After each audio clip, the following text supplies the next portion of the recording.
कागजपत्र रास्ता होइथिबा दर्शाई लुट होइछि 7 लाख टंका। मयूरभंज जिला गोपबंधु नगर ब्लॉक धोबाशोलू आसीछि एभली अभियोग। ठिकादारଙ୍କ नारे टंका हरिलुट करा जाइथिबा अभियोग आनिछंती ग्रामवासी। सत्य प्रमाणित हेले ठिकादार एवं जेईଙ୍କ विरोध में दृढ़ कार्यानुष्ठान नियाजिबो बोली कहिसंती उपरिस्थ अधिकारी।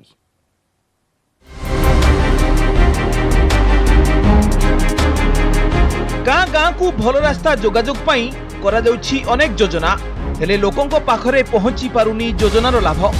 बाट मारणा हो जाउछि अर्थ किंतु काम हेउ नाही।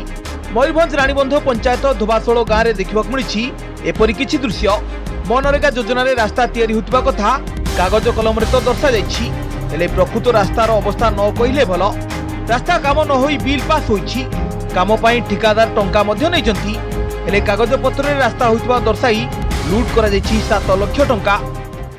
पथर पैकिंग सर सेटा तो टोटाल काम हैनी आ बिल आम शुणते पाइलु बिल फिल सब उठे नहीं सरकार को एति अनुरोध एटा ठीक भाव में तदंत करा जाऊ, दृढ़ कार्यानुष्ठान ग्रहण करा जाऊ। कहलु जदि आप एटा कामड़ा कर फड़क लगौ ना फड़क लगे काम करना कहले ना ना एटा काम तो आसीनी आम खाली एमती पकई दउछु आ तापर काम तो किछि हैनी से जहाँ मुरुम पड़िथिला सेतिके थिला आ। रास्ता काम दुर्नीति होइतबा नै विभागीय अधिकारी को अभियोग करा जाइछि। सेपटे दुर्नीति करितबा अधिकारी विरोध में तदंत करा जाई दृढ़ कार्यानुष्ठान नियाजिबो बोली जिला ग्राम्य उन्नयन प्रकल्प निर्देशक कहिसंती। फलक तो लगी नहीं तथापि 7 लाख टंकार काम आसला आम ग्रामवासी शुणा पाइलु। तो यहाँ चेकडेम टू अंगनवाड़ी पर्यंत हवा कथा।